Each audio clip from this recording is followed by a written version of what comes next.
The G7 is a group of democracies and advanced economies, so let's point out how Japan is different from the other G7 countries. For starters, Japan is the only Asian country. Japan is the third largest economy in the world, meaning that they are second in place when it comes to GDP. Japan also has the lowest inflation and unemployment rate. Japan has the lowest interest rate as well. Nonetheless, Japan's GDP growth rate is one of the lowest, and Japan's wage growth is one of the lowest as well. As a matter of fact, Japan's average wages have been stagnant for the past few decades. Japanese people may have the image to be hardworking, but they have the lowest productivity rate compared to its G7 peers. Japan is the safest country among the G7 countries with the lowest homicide rate. Japan's HDI, or Human Development Index, is in the middle. This evaluates the individual's average achievement in health, education, and standard of living. Japan's life expectancy is the highest not only among the G7 countries, but also in the world.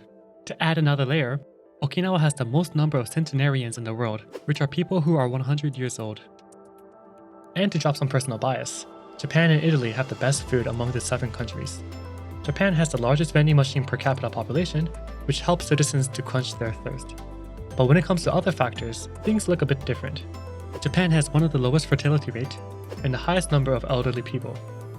Gender equality is the worst out of the 7. Japan is currently the only country without laws that legally protect sexual minorities. To add another social factor, Japan has the second highest relative poverty rate among the G7 countries. Roughly 1 in 6 people live in poverty. Japan is also the least happiest country among the G7. Japan also has the lowest rate of accepting refugees. Japan's military is actually not that bad compared to the G7 countries and other countries too. But even if security is good, Japan has the longest uninterrupted rule of a single party. This might explain why Japan has the lowest freedom of press level. Let me know what surprised you the most. If you want to learn more about the G7, check out this video. Like the video if you learned something new, and subscribe to learn more about Japanese politics.